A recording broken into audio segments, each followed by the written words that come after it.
Welcome to the AI Chat podcast. Today on the show, we have the pleasure of being joined by Dr. Harvey Castro, who's an esteemed physician, entrepreneur, and former CEO. He's known for his pioneering work in integrating AI into healthcare management and his role as a strategic advisor for people looking to implementing ChatGPT and other AI tools into healthcare.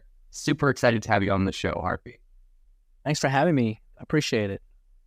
So, like I mentioned, really excited to have you on. I have to say, like, when I cover AI, one of the areas that I'm the most excited about, I think, is kind of AI and how it integrates with healthcare. I'm not just saying that because you're on the show today. Anyone that listens knows I probably say that at least once a week whenever I cover some sort of healthcare topic. I'm, super excited whenever there's some sort of AI that's, helping with drug discovery or really anything. I just feel like healthcare is such an incredible area that impacts everyone in the world so deeply. So what I would love to kind of kick this off with is I'd love to hear from you. Give us a little bit of your background, your journey, what inspired you to kind of get started on this in healthcare in general, and then tell us a little bit about how AI plays into that and when you kind of started getting involved there. Have you ever wanted to start your own podcast? I record and publish podcasts on a platform called Spotify for Podcasters, and I absolutely love it. Essentially, you can upload from your phone or computer, and it distributes to every platform that plays podcasts. They support video podcasts, and you can make money on the platform with ads or even podcast subscriptions, something that has made my life so much easier as a podcaster. So if you're interested, I highly recommend you give it a try. You can download the Spotify for Podcast app, or go to spotify.com/podcasters to get started on your podcast today. Yeah, well, thank you. So I hate to go way back, but I'm going to go back to the first iPhone. I'm an ER board certified physician. I've been a doc for over 20 years, and I was coding a patient, and I was in the emergency room, and I told the nurse, hey, we need to start this IV drip. And she's like, 1 second, doc. She got a textbook out, started going through it, and verified the dose and said, okay, we're good. Let me get the medicine. And I'm looking at her like, whoa, I know this person's dying. We can't be taking minutes. We need to do this in seconds. And so again, I'm holding the first iPhone, and I thought, I wonder if I taught myself how to program an app and I can create something called IV Meds and just help people, it wasn't even looking for money. It was just like, hey, we need to save lives. And so I made really a simple app, and it went viral. It went in the top 10 in the world. And then fast forward, I'm playing with ChatGPT, and it happened to come out that day. So I lucked out, and I'm playing with it last year, and I thought, holy cow, this is going to change medicine. This is going to be so different. So the nutty professor that I am, I was like, I'm going to write a book and tell people that if they use ChatGPT in healthcare, they're going to be helping. And so I literally wrote the first book on ChatGPT in healthcare last year. Got published January 1st of this 2023. And long story short, since then, I've just been obsessed with AI. And then every time I put my doctor hat on, and I'm like, oh my God, we can do this as a doctor. And then I put I'm just like really just all in, like any kind of update that anyone has, I'm like all in. So I love listening to your show because, there's different things and updates and different theories. And I just put the doctor hat on it. And so fast forward, it started just as a public service announcement, like, hey, let me help out docs, let me help out patients, and all the books behind me are all the different books that I've been using AI and leveraging AI plus medicine and kind of explaining how it could be used out in the world. And so I'm really, really stoked. I know that's a lot of information, but wanted to kind of give you a good background. No, that's amazing. That's so cool. And first off, amazing you're in ChatGPT day one. That's incredible. You got that book published January 1st. Obviously you got some amazing ideas probably already kicking around that all applied into everything you're seeing. Tell us about some of the response to that book that you've written. How has this been received in the healthcare industry? How do you think overall AI is kind of being received in healthcare? Is this a positive thing? Are people concerned about it? Well, the first statement I can say is at the beginning, people were like, chat who? What are you talking about? I have no idea. And they looked at me like I was some just crazy person talking, and they literally had never heard of it. So I was the first person to introduce it to them. From a community point of view, obviously healthcare is very conservative. There's issues in healthcare that it's not like if you pick the wrong stock, you lose some money. No, if you do the wrong thing, someone will die. So the stakes are really high. Obviously, there's a lot of ethical issues and pushback and something new. To date myself, when I was in medical school, doctors, when my attending doctors would tell me like, I hate Google. There's all these people that come in with Google documents, and I'm like, well, fast forward now, it's not Google, it's ChatGPT, doctor, that's coming in. And so for better or worse, I thought I need to educate because I don't see this as a bad thing. I think anything can be a bad thing if it's used incorrectly, but if you use it correctly, I really think, like your Tesla car could kill someone, but if you use it right, it actually prevent accidents. So anyway, big picture, it's been received with mixed feelings. I feel like some doctors have been as bold enough to tell me, like, you know what, if this is incorporated in my hospital, I'm retiring, I'm out. I'm like, wow, that's one extreme. The other extreme, I love talking to residents and different entrepreneurs in the sense that they're like, oh my gosh, I could use this to teach me medicine, or I could use, like one example that I give, I personally clone my voice and have my own podcast. And my point is this, you could, in theory, summarize some parts of medicine on your drive to the medical school. You can put it in your phone or whatever way you listen and learn medicine that way. And that's something quick that you can use Gen AI to help you, learn medicine. Some of the, I call it the bell curve. We have early adopters that want to like, hey, how do I do it? And then we have these that are just kind of standing back, watching on the sidelines to see what happens. This year, I know it's been crazy. We have had it from A to Z, and then every time we think we're catching up, and then OpenAI comes out with, more stuff that's out there or other companies. So I'm really stoked about that. That's fascinating. Something I'd love to ask you about is like, in everything you've seen so far, what are the areas in AI and healthcare that you're the most excited about? Like, what are the areas that you're like, I know, like, it obviously impacts a lot of areas. There's disruption everywhere, but give us some of your top picks. Yeah, that's a good question. So I'm a big educator. I think on two sides. On the patient side, we're going to see more education, and then on the doctor side, we're going to see education. In medicine, believe it or not, every 30 days, our medical knowledge doubles. So I would literally have to be reading medical journals 21 hours a day, every single day, just to keep up, which no one can do. Obviously, that's why we do different specialties, because there's no way you can know all of medicine. Even though you have that MD or DO, that doesn't mean you know everything. That just means you know that area. And so how I see ChatGPT, I really see it as, with all that data coming, why not use GPT to help us with summaries, help us with, instead of reading, a 30-page document on the latest study, then read a summary, and if that looks good, then you can go in.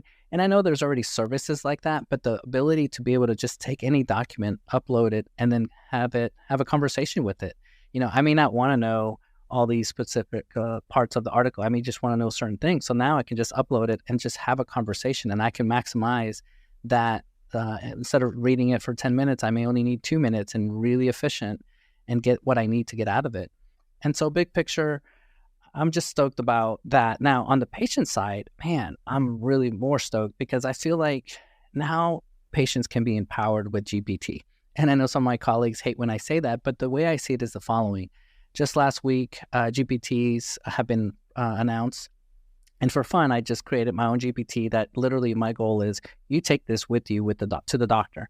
And so when the doctor is talking mumbo jumbo about X disease or Y disease and the patient really doesn't understand, the average time with the doctor is only 13 minutes. But what if I empowered you with your own GPT that you could ask the doctor, hey, you said diabetes, this and that, I don't understand. And then GPT is able to listen, converse, have a conversation, educate you. And then the doctor can be there saying, you know what, it's hallucinating. You know what, this is incorrect. You know what, ChatGPT did a good job explaining this. There's been some studies, and I know you probably seen this, where they're saying empathy is better in GPTs than a doctor. And so that tells me there's a lag here. And why not leverage the latest technology like the one I just said in healthcare? I love that.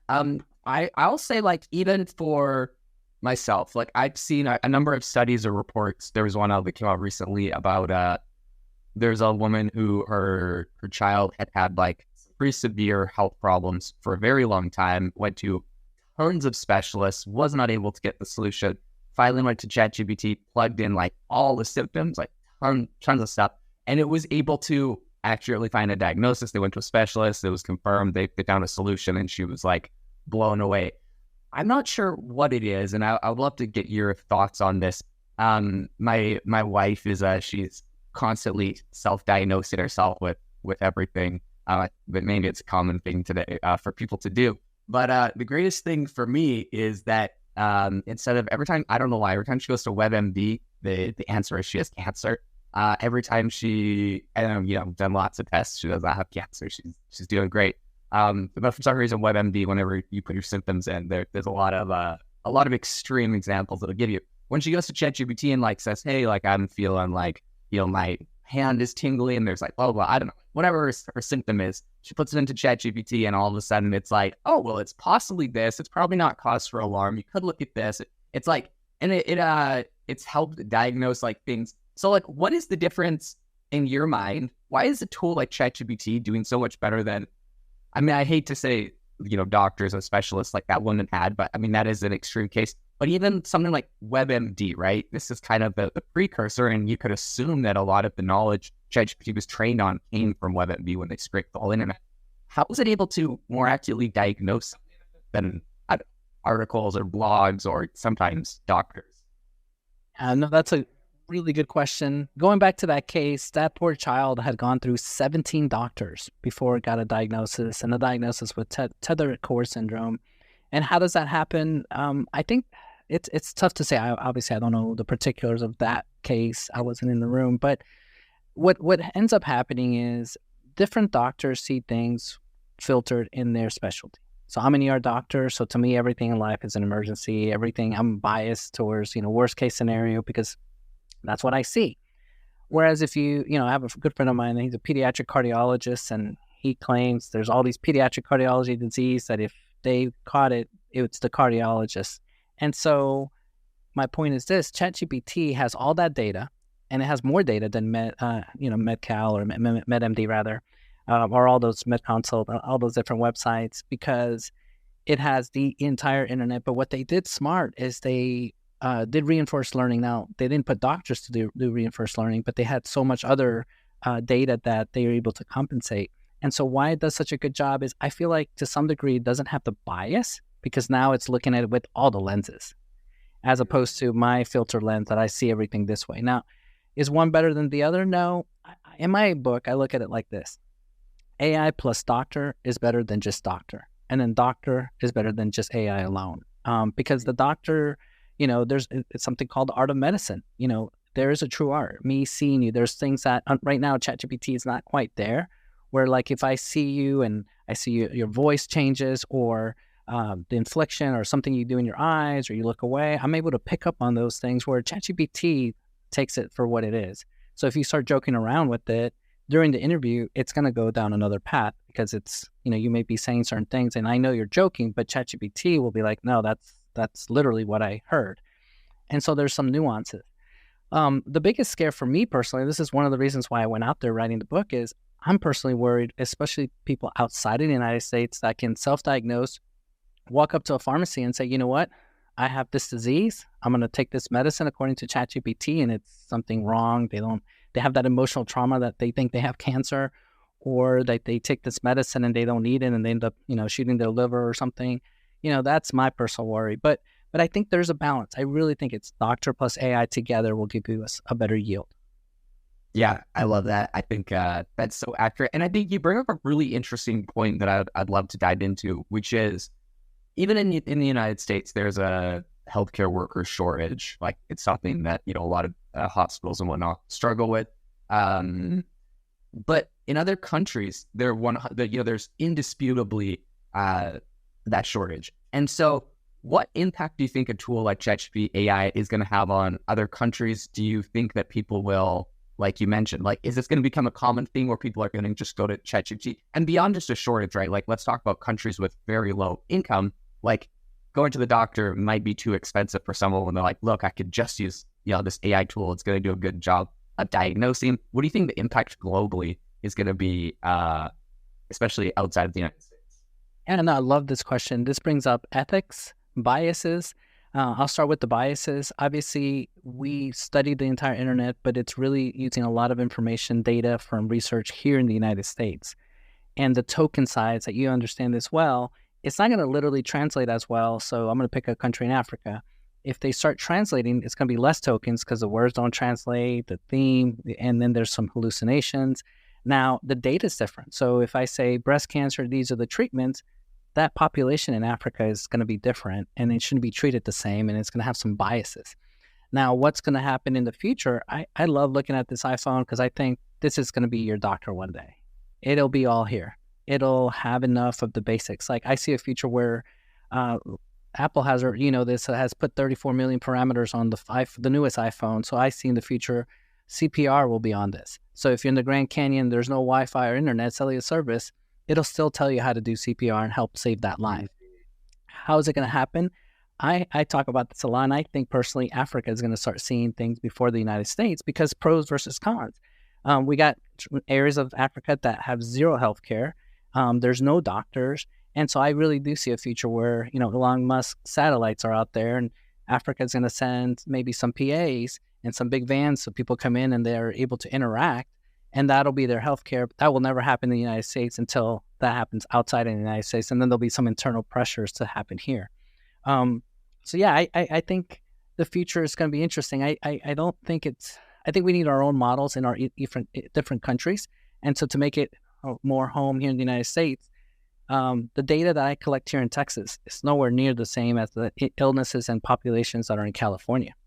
And so why use the same AI for the both? So I think the future will be what's called federated learning, and we're going to have our own data from our own hospitals, and it's going to be that's going to be the AI that's going to be very local but specific and more helpful for that population versus another. Yeah, I love that because I think in the future, that's where it goes. We're going to have thousands of AI models that are specifically, whether it's geographically based or topic based, like they'll have special data sets that they'll go very deep in on areas. So I think that's fascinating. One question I'd love to pick your brain on is, you mentioned the power of having AI plus doctor and essentially how those work together. Great. This is also something I've heard in a lot of different industries. Like, so I went to an AI conference this summer in Las Vegas, AI4 conference, and it had the top executives from a lot of the Fortune 500 companies and the people in charge of implementing AI there. I heard the same line from a lot of them, which was AI is not going to replace your jobs, and using AI will. And they kind of cling to this, it's all going to be okay. Now, in my pessimistic view of this, and not even pessimistic because I'm not sure this is actually, I'm not going to say whether this is actually bad or not, but in reality, I think a lot of jobs will just be completely replaced by AI. I just think that's going to happen inevitably. In the case of doctors, you mentioned a doctor kind of has the ability to see you, to hear the inflections in your voice, to see that, your skin could go, for me, if I was super sick, I might go super white or super red. There's visual cues and stuff. But with ChatGPT rolling out GPT-4 vision and, being able to listen with audio and that aspect of it, do you think we ever get to a place where, whether it's ChatGPT or something else, maybe specifically trained on medical data from your geographic location that's the most accurate, do you think we ever get to a place where AI completely replaces a doctor's visit? My personal take, I think, unfortunately, it's going to be economics. I think that we're going to have another tier, and I think people will start signing away their, somewhat rights and say, you know what, I'm okay with paying this, and I'm okay with using a robot. And for these type of medications or these type of medical issues, I'm okay using AI, but I will sign away a waiver that if it messes up, if I die. And I think because of the economics of healthcare, I think it'll push people to that level. Now, that's an extreme example or statement, but I want to show you, and you'll relate to this example. The average nurse is about 54 years old, with 20% of that being about 64, 20% of that being 64 and up. Now, that tells me we have an aging nurse issue. Now, obviously, we're short on doctors, all of healthcare. Now, listen, this well. Now, OpenAI has ChatGPT-4, and yes, you're right, the vision and all that stuff. And I just read a study this week that talks about nasal, in the sense that you can map out all the different smells, and now AI can recreate those different smells and the chemical reactions. So technically, that's just going to be another world right there. And then another thing to what you just said, my voice, this camera, literally you can rig up this whole conversation and say, okay, what's my average sugar? What's my age? What's my blood pressure? Just with this feed that we're throwing right now. So now imagine all those things that I said, and we throw it into a robot that, that OpenAI has invested in robots, and that should be coming out here in the next few months. So imagine you took that robot, you put the eyes of ChatGPT 4 or 5 into it, and now I see that as my assistant. I see that helping our nurses. I see that bringing medications. I see that robot going into the room and saying, hey, are you okay if the robot's with me? And then it's looking at you and saying, oh yeah, his sugar's this is that. And then educating you. So maybe you speak another language and I don't speak your language, but I'm talking to the robot and say, hey, translate this to this language and explain this. And he's from South America, and let's use these examples. And it goes into the database and says, okay, these are the examples. Because if I start talking U.S. football, they'll be like, what? You mean soccer, right? And so things like that the robot's able to do. And so I really think that is going to be the future in healthcare. It's not going to be me being replaced per se. It's going to be more supplemented. And then to your point about losing jobs, I call it the great shift. Yes, there will be jobs lost. And it's not going to be a one-for-one, meaning, one person lost, but there's going to be a new job. Some industries might be a 10-to-1, some may be a 1-to-1, but some may be more of a supplement. In healthcare, for example, dermatology. Let's say I had this big spot that it was cancerous. Most family doctors don't want to mess with it, and they'll just send it off to the specialist. Now the specialist is overwhelmed, and if you really have an emergency, a really big issue in dermatology, the dermatologist has to go all through stuff that really shouldn't have gone there. Well, now with AI, it's going to make me better. Say I was a family practice doctor and I have this technology, and now I'm going to be sending you things that are the top issues. That way, now the shift has occurred. Now you're not seeing all these patients that you used to. You may call it, that's a revenue issue, but at the same time, I could argue that it's like, no, now you're really seeing what you need to see. Mm-hmm. Yep, 100%. Yeah, no, I'd agree with you there. That's actually something I talk a lot about. Tesla is making Optimus a humanoid robot. You got Boston Dynamics. You got all sorts of these robots coming out, and pairing those with AI is going to be huge in so many industries. A lot of people that don't really think about the impact of AI. If you have humanoid robots, you essentially have electricians and plumbers and welders and that can do it at the exact same level as a human once you train them. And the training methods are there. Essentially, you just have a human wearing like a full body suit doing the task. And there's sensors all over. It transfers the data to the humanoid robot. It can now do the task with the same fluidity. So it's going to be really fascinating to see where this goes. Harvey, thank you so much for coming on the podcast today, listening to my wild questions and responding. As we wrap up the show today, I would love to ask you for one piece of advice you feel like you could give to maybe just general listeners thinking about healthcare and AI, and then maybe if we have any docs, specifically doctors or people in the healthcare industry, what's a piece of advice or something you feel like you could share with them? Yeah, well, we didn't plan this. I'm going to bring up my prop. These are the new Meta glasses, and these are transition lens, so I can go outside, and these glasses. But for people out there that don't know or not are just listening, basically these glasses I can take pictures, videos, but they're going to start adding in the spring of next year, a way of using, taking a picture of something and saying, hey, how much is that car? Or in medicine, hey, I hear my discharge instructions and I don't understand them. Help me look at them and translate them. And so my point is this, my tip to everyone is embrace AI, look at your vertical, see how it works. And then instead of being scared of it, take it and see how that can make your job better, how you can improve patient care for those doctors that are outside. And then for you to improve patient care is twofold, is the way you speak to patients, your empathy, help it pick the words for you, your mannerism. But then on the education side, I challenge you to start using that to help you. Now, you've had that experience with medicine, so you know if it's hallucinating or not. But let's like riding a bike. Get on that bike and start using it. Love it. Thank you so much, Harvey, for coming on. Incredible advice. Also, those are cool glasses. I'm not going to lie, that's the first time I've seen someone wearing them in real life. So that's super cool. To the listener, thank you so much for tuning in to the AI Chat podcast. I'm going to leave a link in the show notes to Harvey's book that you can find if you'd like to learn more about what he's talking about there. Thanks so much for tuning in. Make sure to rate us wherever you get your podcast. And I hope you have a fantastic rest of your day.